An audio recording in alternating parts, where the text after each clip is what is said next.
In a moment, you'll hear James Stewart as the six-shooter. Just one of many fine programs brought to you each week on NBC. Tomorrow night, there's top comedy entertainment with the Bob Hope Show, the Phil Harris, Alice Faye Show, and Can You Top This with Senator Ford. Bob Hope delivers rapid-fire comedy routines, while Phil Harris and Alice Faye bring both mirth and music.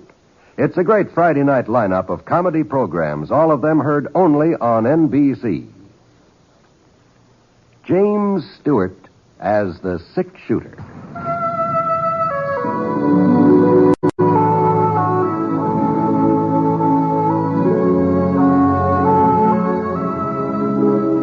The man in the saddle is angular and long-legged.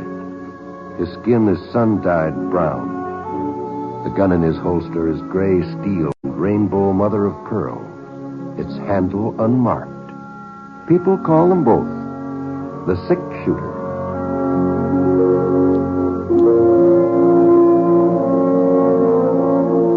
The NBC Radio Network presents James Stewart as the six-shooter. A transcribed series of radio dramas based on the life of Britt Ponset, the Texas plainsman who wandered through the Western Territories, leaving behind a trail of still remembered legends.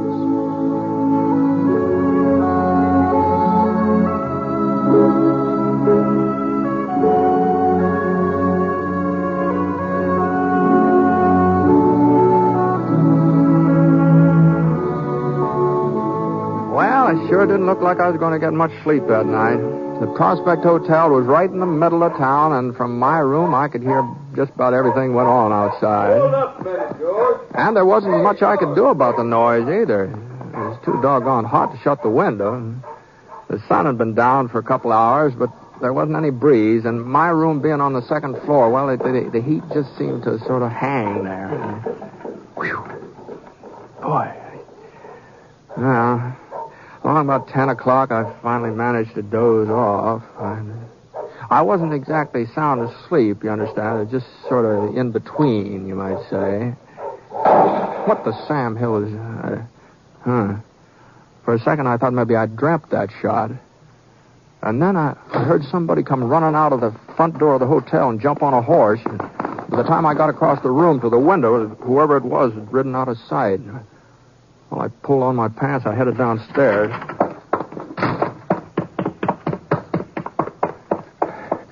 I was the first person to reach the lobby.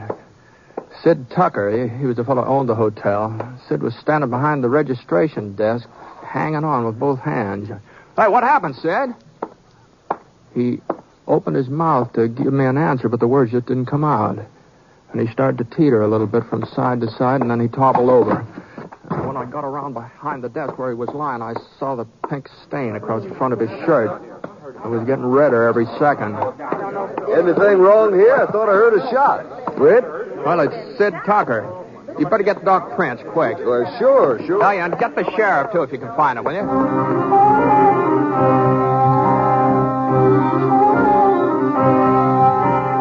I managed to carry Sid into the dining room, laid him out on the table. I figured the doc might have to do some probing for that bullet in Sid's belly. And if Sid was in a good hard surface, he'd have a little easier time handling him. By this time, everybody in the hotel was crowding around seeing what was wrong. Sid was still breathing, but there was a kind of a raspy noise with every breath he took, and the bleeding was worse than ever. Gee whiz, he was bad off, all right, no doubt about that. Well, it was about 10 minutes before Doc Prince got there. It seemed a lot longer, of course, but Let me through. it was just about that time. Now, just go on back to bed, everybody. Go on now. There's nothing you can do here. You'd just be in my way. Please, go on now. You stick around, Britt, if you don't mind. What? Well, I might need somebody to help hold him down. Oh, sure. Sid's going to be all right, ain't he, Doc? Well, I haven't even had a chance to examine him yet. Oh, now, come on, folks. Outside, please, outside. I'll let you know what his prospects are as soon as I find out myself.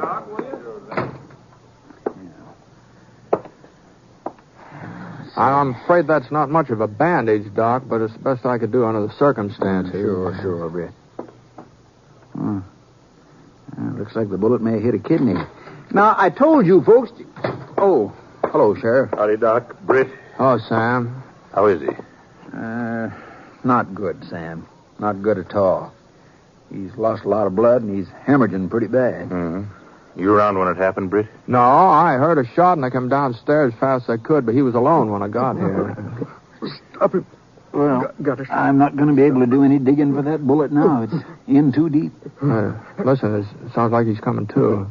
Yeah. Doc, is it all right for me to try and talk to him? Well, I reckon it won't make much difference one way or the other. Now, Sid. I got an awful pain in my belly. What? Here, now, you just lie there easy, Sid. Don't do no moving around. Hurts bad, Doc. Awful bad. Yeah, now, you've been shot, Sid. Shot? You remember anything about it? No, Sheriff. I'm afraid I don't. Oh, yeah, I recollect. Yeah? He told me to give him the box. The tin box with the money the folks asked me to keep for him. You know who it was? Your money, Britt. Your cash is in that box. 50. No, don't worry yourself about that. Did you recognize him, Sid? What? The fellow who shot you. Did you get a look at him? John Stringer. Stringer, huh? Must have been him. Leastways, he sure resembled that fella on the wanted posters on the wall here. Sid? He's not going to answer no more questions, Sam. Yeah. You think it was Stringer, Sam? Well, could have been. I didn't know he was in these parts, but it's a kind of hold-up murder he's pulled before. Yeah? Guess there's only one way to find out for certain. Let's go, Britt. Why? Pick up his trail if we can. Yeah, but... You'll come with me, won't you? Well, sure, Sam, but if you think you need me, but there are plenty of local residents who make up a posse without... I'm not taking a posse, Britt. Might be morning before I could get one together, and by then his trail would be cold. Stringer rides alone, usually. I reckon the two of us can handle him. Your horse in the stable? Yeah. Well? All right, Sam. I'll get Scar and meet you out in front, huh?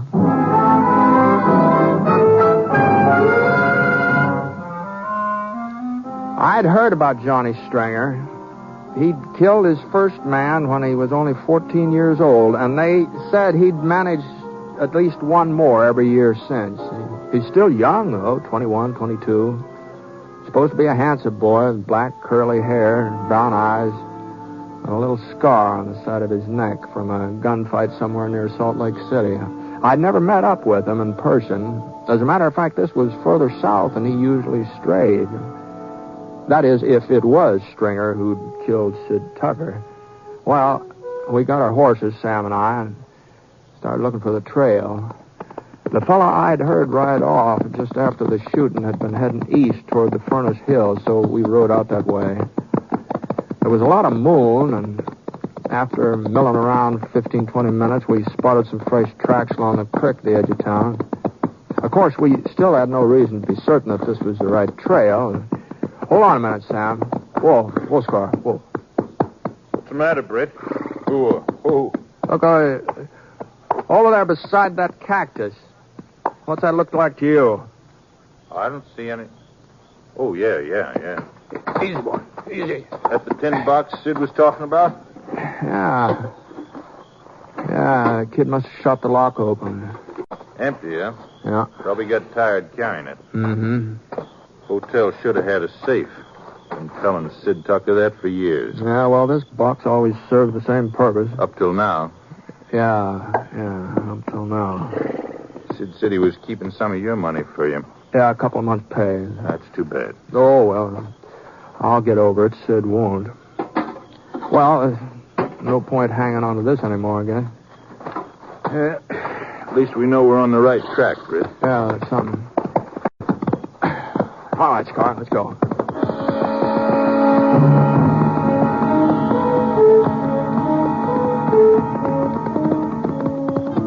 Well, he had an hour's head start, maybe more. And we had to take it pretty slow to be sure we wouldn't lose the trail. So it didn't seem like we had much chance of catching up to him. Not very soon, anyhow. But then just about dawn, when the eastern sky started to show a few slivers of orange and yellow, those tracks we were following took on a different look. Britt, Uh-huh. you see now? Something must have happened to his horse. Yeah. Feels like maybe he went lame. Yeah, sure does, doesn't it? You see here, Britt? You see? Oh, boy. Oh.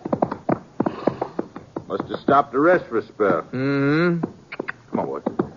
Don't seem like it did much good, though. Horse was lamer than ever when they started up again.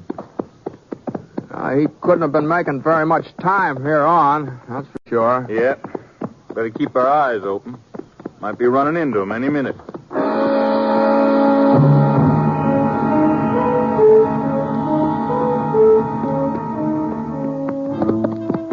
We were in the Furnace Mountains now, and the sun was coming up hot. Oh, this is going to be another scorcher, all right.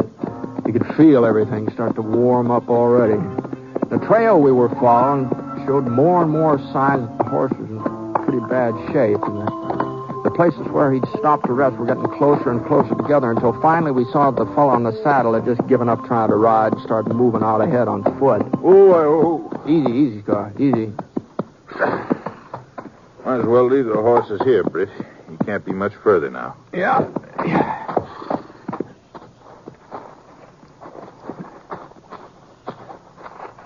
Sam.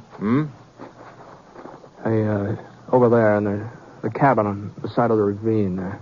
Uh-huh. Know whose it is? No, I ain't never been on this slope before. Well, somebody's living there. From the looks of that smoke, I'd say they're cooking breakfast. Let's close in. We started up the side of the ravine, moving slow, keeping to the rocks for cover. It wasn't until we were about 20 yards away that I noticed the barn. Sitting in front of a clump of trees across a little clearing. We swung a little to our left. If we could just get over to the barn without anybody seeing us, then we could move into the cabin itself. But we were still in a place, and we had to get past that clearing first. He ain't spotted us, Britt. I guess not. If he's really here. Look at those tracks leading into the barn. Same horse we've been following. I'd stake my life on it. Yeah, they do look kind of familiar. Best thing we can do now is rush the back door to the cabin. If it's unlocked, we can be inside before he even knows what's happened. If it ain't, well, we'll have to shoot our way in. All right, Sam. You're calling the turn. It was about 30, 40 feet from the barn to the cabin itself. Sam rocked back on his heels, and he gave a lunge forward.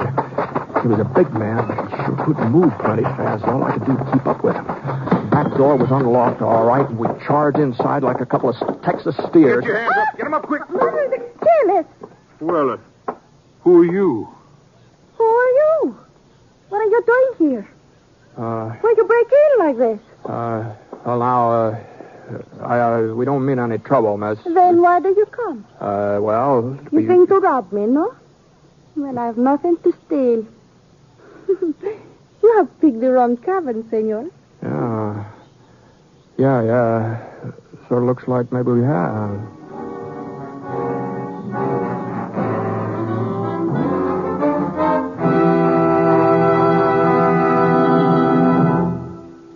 We'll return to James Stewart as the six-shooter in just a moment. Not all careless drivers have accidents, but many such careless drivers cause accidents. A woman driver who drives slowly down Main Street while doing a little window shopping is a menace. So is the man who insists on telling the people in the back seat of his car about his poker game last week. It's no wonder that ordinarily cautious drivers start to lose their tempers and take dangerous chances to pass these careless drivers. When an accident results, the person who caused the accident probably won't even be touched. So the National Safety Council says if you want to window shop, get out and walk. If you are too busy describing one of your sterling feats to pay any attention to traffic, get out and walk. The driver's license you have does not give you the right to endanger the lives of your passengers or other human beings. Driving can be dangerous. Keep your mind on what you're doing, or walk.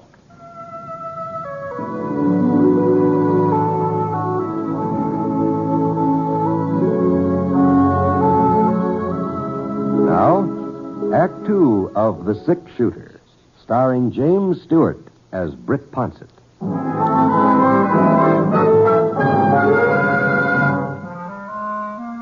Well, she was a real pretty girl. about 20, jet black hair and black eyes that sort of flashed sparks when she talked.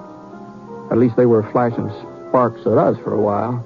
But finally we managed to get her quieted down. We explained that we weren't trying to rob her. We were just looking for an outlaw who was somewhere in these parts. No.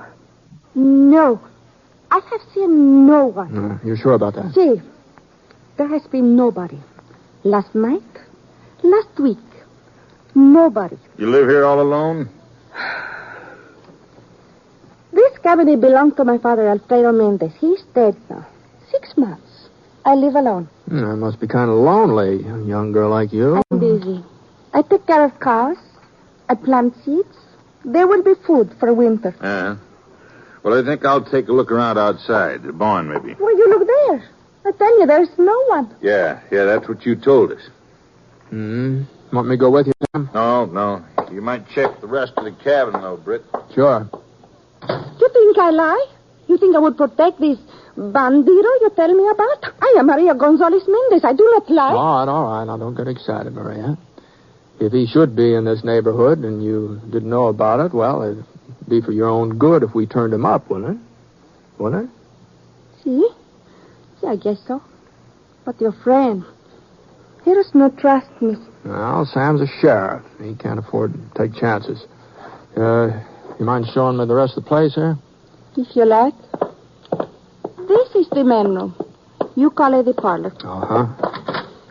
Here is where I sleep. What's that door over there? The bedroom of my father. Oh. Okay. It is still as it was when he... Yeah. You're satisfied? I'm satisfied Stringer isn't in the cabin, Maria. You're like your friend. You do not trust me either. Why would I hide this man if he's what you say he is? I sure don't know. He killed someone last night? That's right. You did not see him do it? No, but the man he shot, well, he recognized Stringer. Stringer? It is a funny name. Yeah? I never heard of him. Well, he's pretty well known. This isn't his only killing by a whole lot. Has nothing to do with me. He's not in here, Sam. Yeah. Well, he's not in the barn either. But his horse is. What? No, senor, no. It is my horse, the one you saw. I suppose you've been riding him all night, huh? I do not know what you mean. Well, somebody's sure been giving him a workout. They even rode him after he went lame, too. Now, why don't you start telling us the truth for a change? How about it? It does not matter. He has gone. I get to him another pony and he rides away. Long before you get here, he is gone. Well, now I'll be... You will never catch him now. That is why I pretend I think you want to rob me when you come. Might have known. But he has killed no one. And his name, it is no Stringer. It is Johnny Davis. He tells me that you will look for him and that you will blame him for things he does not do. Sure, that's what he told you, and you had to believe him, didn't you? He would not lie to me. Well, I guess you ain't the first senorita that got taken in by Johnny Stringer. Even his wife. He's talked her into putting up with him on and off for the last 5 years, and she's supposed to be a pretty decent girl. His wife? That's right, Maria. Johnny's married. Has been since he was, 18 or so. It is not my concern, this Johnny Stringer. It isn't, huh? Your friend Davis, has he got black hair, curly black hair? Many men have black hair. Mm-hmm. And many men don't have a scar on their neck. Right here. A scar? We're just wasting time, Britt. We got a trail to pick up. Yeah. Wait. You lied to me about this scar. You tried to make me think that my Juanito is the same man you look for. You lie about him.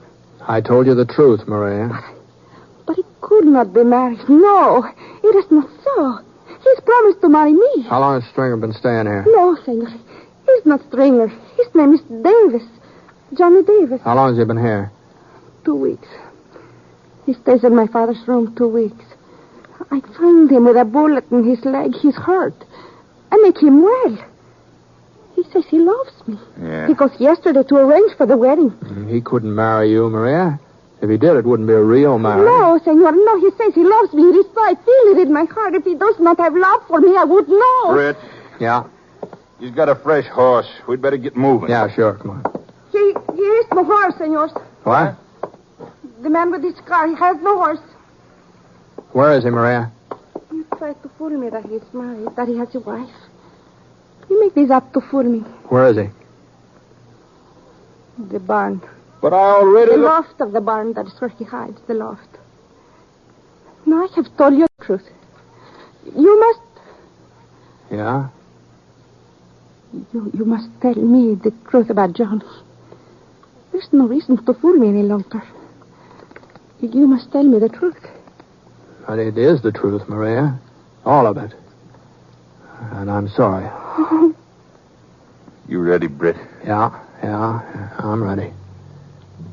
We walked outside. We didn't draw our guns. We just strode along as though we were going to go right past the barn. And when we got even with the door, Sam nodded and we took a couple of quick steps and pressed flat against the building. Stringer? We know you're in there. Stringer! Sam waited a minute or so, and then we started inching toward the open door. I took my cue from him, and I started moving in the opposite direction. He was up there all right. And he was in a good position to cover that door, too, if either one of us so much as got near it. We ain't in no hurry, Stringer. We can wait. You wait a long time, mister. Sam? Yeah. Is there any other way of getting inside? Round the back, maybe? There's a window, but it's too small to crawl through. Isn't that he's using up a lot of bullets? Trouble is, we don't know how many loads he's carrying. Yeah. Guess we'll just have to try smoking him out. Ain't no breeze. Ought to be safe enough. What about the horse? He's just inside the door. He ain't tied up or nothing. He'll come out before it gets too bad. Okay. I'll go around and back. I managed to get to the rear of the barn by hugging the sides of the building and keep out of range. Every once in a while I could hear Stringer get off another shot. But he was still aiming towards Sam, trying to make sure that we didn't rush him. I found some dry brush and pushed it up against the barn. And then I broke through the window with the butt of my gun. And that told Stringer where I was, and he sure didn't like it. I flattened down and I stayed that way until I got a handful of brush burning. And then I raised up a couple of inches and then threw it inside. I didn't know whether it would catch or not. So I stayed there where I was so I could be sure. Yeah, I must have been lucky. It had hit some rags and papers. Anyway, a good steady stream of smoke was pouring out the broken window, and Stringer would have to start moving out pretty soon. He wasn't doing any shooting, so I made my way around the front again. The smoke was starting to come out the door, and the whole inside of the barn was filled up with it. Hey, look at that. You never know about a horse during a fire. Some of them would just stand right in the middle of it and not make a move to save themselves. There was only one direction Maria's pony could head, and that was outside, so he finally put his nose down and he came galloping past.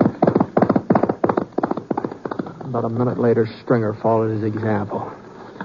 He was holding a bandana over his mouth with one hand, and the other hand was stuck up in the air. We were both covering him, Sam and me, but it didn't look like we had anything to worry about. And then I saw a flicker of metal behind that bandana, but before I could do anything about it... What is it? She ran in front of us and threw herself in his arms. I figured you wouldn't let me down, honey. He pulled her tight against him, and the bandana fell away from the revolver he was holding. All right, gents, drop him. I said drop him, unless you want to shoot her in the back. Johnny. Drop him, I said. And I ain't going to wait much longer. Okay, Stringer. You too, mister. Now, honey, just stay close to me. We're getting out of here. Will you take me, Johnny? What's the difference? You take me to get married like you promised? Remember, Johnny, you promised me this will be our wedding. Sure, I remember, but we got other things to think about now. Where'd they leave their horses, Maria? Did they tell you? I got on my mother's white dress. The dress she was married. Yeah. I pressed it nice. The lace.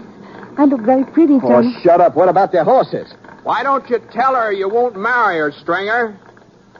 That you can't, even if you wanted to. I wouldn't do a lot of talking if I was you, mister. Tell her about your wife in Utah and some of the other girls who helped you over a tight spot. You're not the first, Maria, not by a long shot. I warned you, mister. I told you. He says, why do you care, Johnny, if they are not true? But they are true. Aren't they, Johnny? I never said they was You true. don't have to say. I know. In my mother's white dress with the lace, I will not wear it today. What if I am married? That doesn't mean that we can't. Maria. For a second, I didn't realize what had happened. Stringer was staring at Maria like he'd never seen her before, and then he started to raise the revolver he was holding, his finger on the trigger, but he never finished squeezing it. He slid out of Maria's arms and fell face down on the dirt. It was a small knife with a fancy silver handle, buried deep in his back, right between his shoulder blades. You will want to take me with you now. Not Juanito. But I would like to change my dress first. I think I would like to wear the white one with the lace. After all.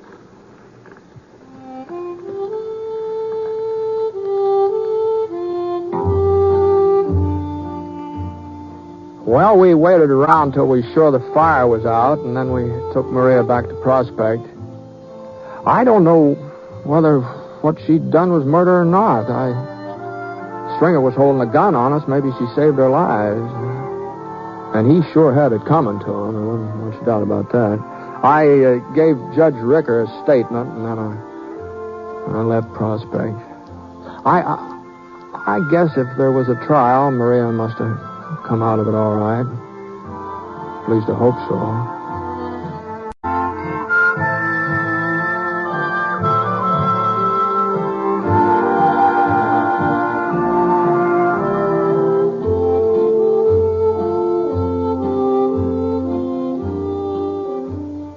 The word research has become pretty familiar to all of us in the last 10 years or so. But have you ever stopped to think what research, especially medical research, means to you personally? Without research, we would have no penicillin or any of the other wonder drugs.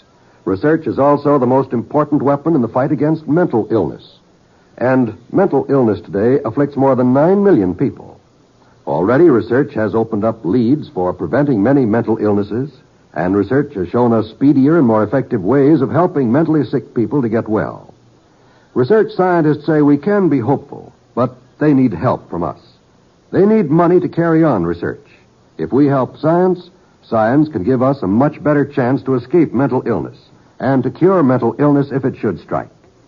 If you'd like to help, give to the Mental Health Fund in care of your local postmaster.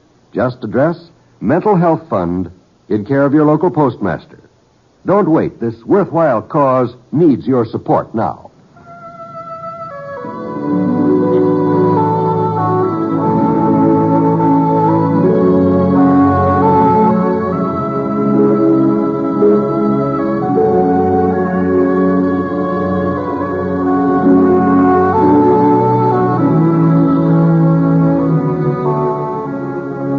The Six Shooter is a transcribed NBC Radio Network production in association with Review Productions.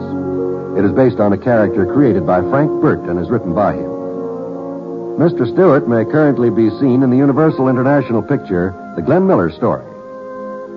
Others in the cast were Virginia Gregg, Harry Bartell, Harley Bear, Joel Cranston, and Barney Phillips. Special music for this program was by Basil Adlam, and the entire production is under the direction of Jack Johnstone. All characters and incidents were fictitious, and any resemblance to actual characters or incidents is purely coincidental. Well, by the way, you'll be interested in knowing that the Six Shooter has been chosen for broadcast to our men overseas through the facilities of the Armed Forces Radio Services. This is John Wall speaking. Here an address by President Eisenhower, next on the NBC Radio Network.